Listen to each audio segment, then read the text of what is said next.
Rezeki itu sistem keberlimpahan rahmat Tuhan yang tiada batas. Maka ini sah-sah saja kalau kemudian Bill Gates tiap per detiknya ditransfer duit miliaran dari berbagai penjuru alam semesta.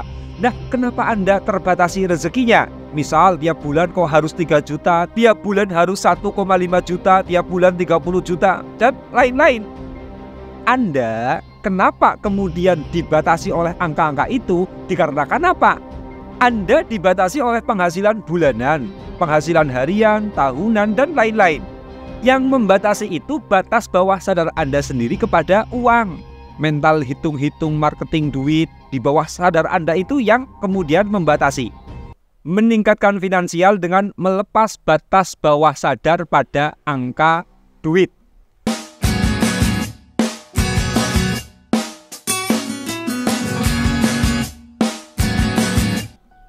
Dulu saya sering takut dengan duit dan berefek mengaduh ketika beli barang, beli jasa atau beli sesuatu lain dengan harga di luar jangkauan batas bawah sadar saya.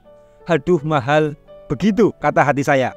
Setiap Anda terpasang bawah sadar marketing terhadap yang namanya uang, artinya Anda punya batas-batas bawah sadar terhadap suatu barang. Apakah barang tersebut terjangkau atau tidak harganya oleh Anda.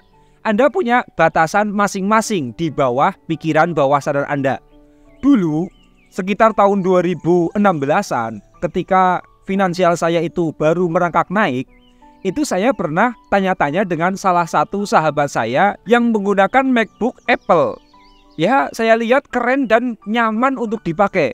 Saya tanya harganya, ternyata waktu itu sekitar 25 juta. Mendengar itu, batas bawah sadar saya langsung menolak. Belum bisa, karena batas bawah sadar saya masih mengakses harga laptop di bawah angka 12 juta. Secara refleks saya menolak, merasa belum sanggup untuk standar pembelian MacBook, standar pembelian laptop yang demikian itu. Di atas hanya contoh kecil bekerjanya batas bawah sadar terhadap angka uang. Dan pada setiap barang dan jasa Anda punya batas bawah sadar sendiri-sendiri.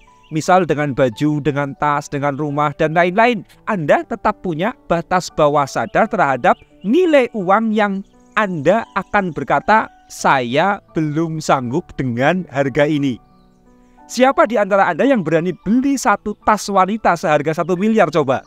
Marketing bawah sadar Anda bisa menjawabnya sendiri. Bisa apa tidak? Tuhan itu tidak ada marketingnya terhadap yang namanya uang. Enteng sekali Tuhan itu berbagi uang kepada makhluk-makhluknya. Seorang Bill Gates bisa ditransfer uang miliaran tiap per detiknya. Ini artinya Tuhan tidak punya batas angka di bawah sadarnya tentang uang. Sebab ini Tuhan bergelar Asy-Syakur atau Maha Pensyukur. Karena apa? Ketiadaan batas bawah sadar Tuhan kepada yang namanya uang.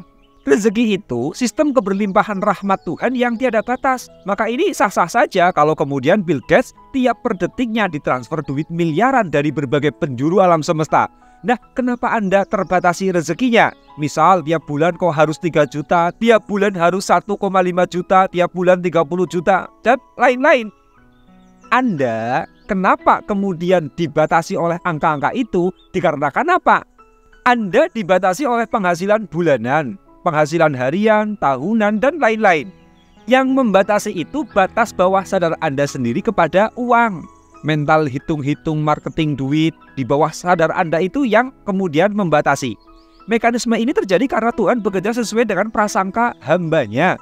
Begitu berita dari hadis Nabi SAW, Tuhan memang Asy-Syakur, sehingga batas bawah sadar Tuhan itu tidak ada batasnya. Tetapi kemudian Andalah yang membatasi Tuhan dengan batas bawah sadar Anda kepada uang.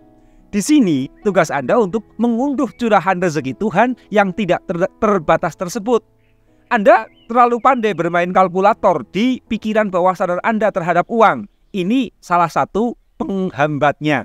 Yang saya lakukan untuk mentraining bawah sadar saya, mentraining pikiran bawah sadar saya terhadap harga, dengan kemudian saya melakukan latihan-latihan pelepasan.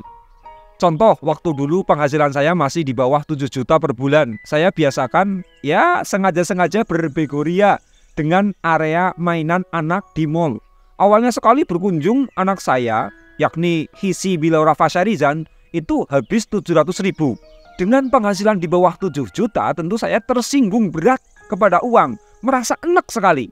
Namun saya sadari, saya kok tersinggung ya dengan uang 700 ribu. Dalam keadaan itu, saya paksa lagi untuk mengajak anak main ke mall. Saya mau ukur, saya tersinggung atau tidak keluar duit hanya untuk main-main, hal yang tidak primer, hanya untuk membahagiakan anak, hanya untuk bermain anak-anak. Dan benar, pada waktu itu saya masih ingat habis 1,5 juta dalam sehari di area main anak. Istri ya marah-marah sama saya. Tapi karena saya yang sedang latihan melepas keterikatan saya dengan uang, tetap saya cengar-cengir walau istri cemberut, dan hati saya juga sebetulnya ya agak terluka juga. Karena apa? Kayak orang yang sok kaya, kayak orang yang tidak mikir. 1,5 juta hanya dipakai untuk mainan anak.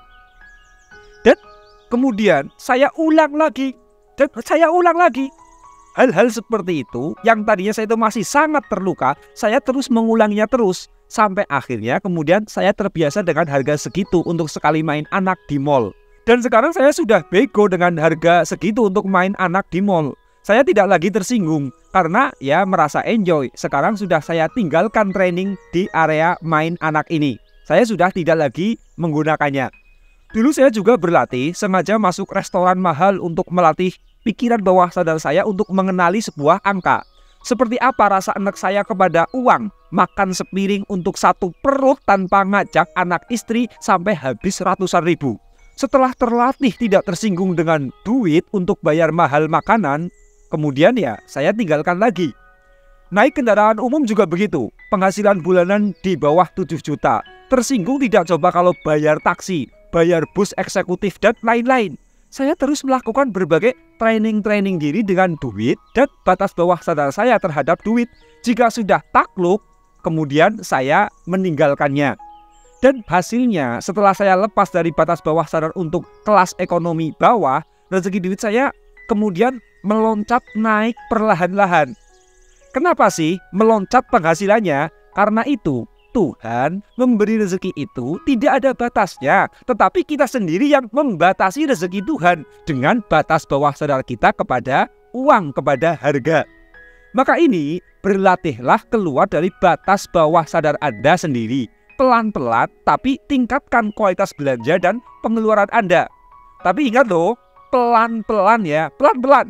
Sekarang belum berani beli, besok incar untuk berani beli sampai terasa biasa-biasa saja. Apa tidak hura-hura? Beda ya. Hura-hura itu bablas menuruti hedon belanja. Kalau ini sekedar berlatih, sekedar training, sekedar melakukan tip. Pada saat sudah mahir dan kemudian sudah merasa terbiasa, ya tinggalkan saja karena itu cuman training saja kok. Guru saya seorang ulama besar. Tiap tahun beliau itu membiayai misi dakwahnya kepada para seniman tradisional di penjuru Nusantara. Tiap tahun beliau mengundang grup kesenian-kesenian tersebut untuk tampil di pondok pesantren dan menggelar atraksi seni. Biasanya selama 7 hari non-stop siang dan malam. Karena ratusan grup kesenian tentu biayanya mencapai ya mungkin angka miliaran. Tetapi kalau beliau ditanya anggarannya habis berapa, beliau menjawab tidak ada anggaran. Dan bahkan bendahara event tersebut dalam catatan panitia, dalam struktur panitia, itu bendaharanya disebut Malak Rahmat. Dituliskan Malak Rahmat, artinya malaikat rahmat atau Azza wa Jalla, kadang-kadang juga ditulis seperti itu, yang berarti adalah Tuhan. Yang artinya apa? Guru saya itu sama sekali tidak menghitung berapa habisnya uang untuk mengundang kesenian-kesenian tersebut.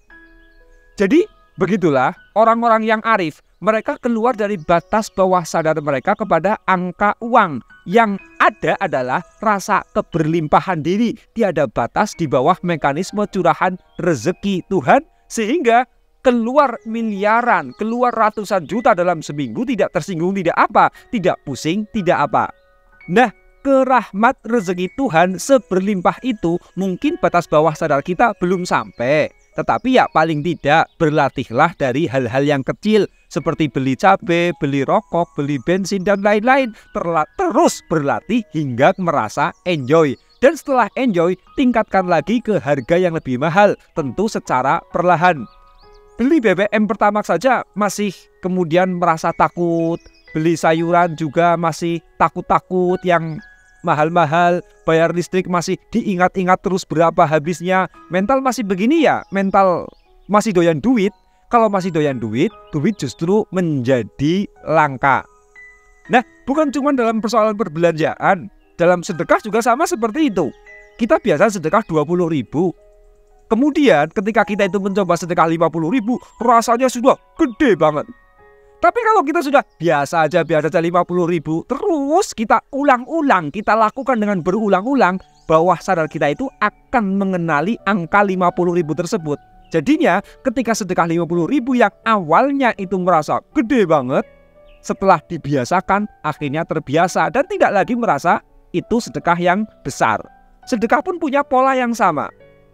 Kalau duit tidak lagi menyinggung perasaan kita, tidak lagi membatasi rasa berlimpah kita, disitulah kemudian rasa syukur itu ada.